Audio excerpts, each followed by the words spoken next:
दिवसांपूर्वी देशभरात कॉक्रोच जनता पार्टी आंदोलनाची जोरदार चर्चा सुरू होती। या आंदोलनानंतर आता सोशल मीडियावर आणखीन एक नवा ट्रेंड वेगाने व्हायरल होताना दिसत आहे। #रिझर्वेशन हटाव। काही जण म्हणत आहे की भारतात आता जातीच्या आधारावरील आरक्षण संपवण्याची वेळ आली आहे, तर दुसरीकडे अनेक जण या मागणीला विरोध करताना म्हणत आहे की आरक्षण ही कोणतीही सवलत नसून सामाजिक न्यायासाठी संविधानाने दिलेली व्यवस्था आहे। मग हा रिझर्वेशन हटाव ट्रेंड अचानक इतका का चर्चेत आला? CJP आंदोलनाशी त्याचा संबंध काय? भारतातील आरक्षण व्यवस्था नेमकी कशी सुरू झाली आणि सोशल मीडियावर ट्रेंड झाल्यामुळे खरंच आरक्षण संपुष्टात येऊ शकतं का? जाणून घेऊया या व्हिडिओमध्ये। नमस्कार, मी दिव्या आणि तुम्ही पाहताय धक्काबुक्की। भारतात आरक्षण हा केवळ राजकीय विषय नाही, तर तो संविधान, सामाजिक न्याय आणि समान संधी यांच्याशी जोडलेला अत्यंत संवेदनशील मुद्दा आहे। त्यामुळे या विषयाकडे कोणत्याही एका बाजूने न पाहता वस्तुस्थिती आणि घटनात्मक तरतुदी समजून घेणं महत्त्वाचं आहे। सध्या सोशल मीडियावर #रिझर्वेशन हटाव, इक्वॅलिटी फॉर ऑल आणि अशा अनेक हॅशटॅगसह मोठ्या प्रमाणात पोस्ट व्हायरल होत आहेत।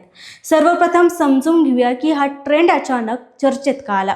काही दिवसांपूर्वी झालेल्या CJP आंदोलनानंतर शिक्षण, सरकारी नोकऱ्या आणि समान संधी यावर देशभरात मोठी चर्चा सुरू झाली। त्यानंतर सोशल मीडियावर काही गटांनी असा दावा केला की आता भारतात जातीच्या आधारावरील आरक्षणाची गरज उरलेली नाही आणि संधी सर्वांना समान असायला हव्यात। त्यांच्या मते आजच्या काळात आरक्षणाचा आधार आर्थिक स्थिती असावा, जात नाही। याच विचाराने #रिझर्वेशन हटाव हा ट्रेंड वेगाने पसरू लागला। मात्र येथे एक महत्त्वाची गोष्ट लक्षात घ्यायला हवी। सोशल मीडियावर एखाद्या ट्रेंड होतो म्हणजे त्यानुसार देशाचा कायदा बदलतो असं होत नाही। भारतातील आरक्षण व्यवस्था ही थेट भारतीय संविधानाशी संबंधित आहे। त्यामुळे कोणताही बदल करण्यासाठी संसद, न्यायालय आणि घटनात्मक प्रक्रिया आवश्यक असते। केवळ ऑनलाईन मोहिमेमुळे आरक्षण रद्द किंवा लागू होत नाही। आता प्रश्न असा पडतो की भारतात आरक्षणाची सुरुवात नेमकी का झाली? स्वातंत्र्यानंतर संविधान तयार करताना डॉ. बाबासाहेब आंबेडकर आणि संविधान सभेतील सदस्यांनी असा विचार मांडला की अनेक समाज घटकांना शतकानुशतके शिक्षण, रोजगार आणि सामाजिक संधीपासून वंचित राहावं लागलं। त्यामुळे त्यांना समान संधी मिळाव्यात आणि सामाजिक विषमता कमी व्हावी या उद्देशाने अनुसूचित जाती, अनुसूचित जमाती आणि इतर मागासवर्गीयांसाठी आरक्षणाची व्यवस्था करण्यात आली। आरक्षणाच्या समर्थकांचं म्हणणं आहे की ही व्यवस्था कोणालाही विशेष लाभ देण्यासाठी नाही, तर ऐतिहासिक आणि सामाजिक अन्यायाची दरी कमी करण्यासाठी आहे। त्यांच्या मते आजही अनेक समाज घटकांना सामाजिक भेदभावना सामना करावा लागतो, त्यामुळे आरक्षणाची गरज अद्याप संपलेली नाही। दुसरीकडे आरक्षणाला विरोध करण्याचेही काही मुद्दे आहेत। त्यांचं म्हणणं आहे की आजच्या काळात समाज अनेक गरीब कुटुंबे अशी आहेत जी आरक्षणाच्या कक्षेबाहेर आहेत, त्यामुळे जातीऐवजी आर्थिक निकषांवर संधी द्याव्यात। काही जण मेरिटच्या आधारावर सर्वांना समान संधी मिळाव्या हव्यात अशी मतं व्यक्त करतात।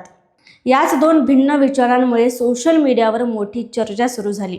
एका बाजूला रिझर्वेशन हटावची मागणी होत आहे, तर दुसऱ्या बाजूला संविधानातील आरक्षण व्यवस्थेचं समर्थन केलं जात आहे। दोन्ही बाजू आपापले मुद्दे मांडत आहेत आणि त्यामुळे विषय पुन्हा एकदा राष्ट्रीय चर्चेचा केंद्रबिंदू ठरला आहे। पण इथे आणखीन एक महत्त्वाचा प्रश्न निर्माण होतो। जर एखाद्या दिवशी सरकारला अचानक बदल करायचाच असेल तर तो कसा होईल? याचं उत्तर स्पष्ट आहे। भारतातील आरक्षण व्यवस्था ही संविधानातील विविध तरतुदींशी जोडलेली असल्यामुळे कोणताही मोठा बदल करण्यासाठी केवळ सरकारचा निर्णय पुरेसा नसतो। अनेक वेळा घटना दुरुस्ती, संसदेतील प्रक्रिया आणि आवश्यकतेनुसार न्यायालयीन परीक्षणही महत्त्वाचं ठरतं। त्यामुळे सोशल मीडियावरील मोहीम आणि प्रत्यक्ष कायदेशीर प्रक्रिया या दोन वेगळ्या गोष्टी आहेत।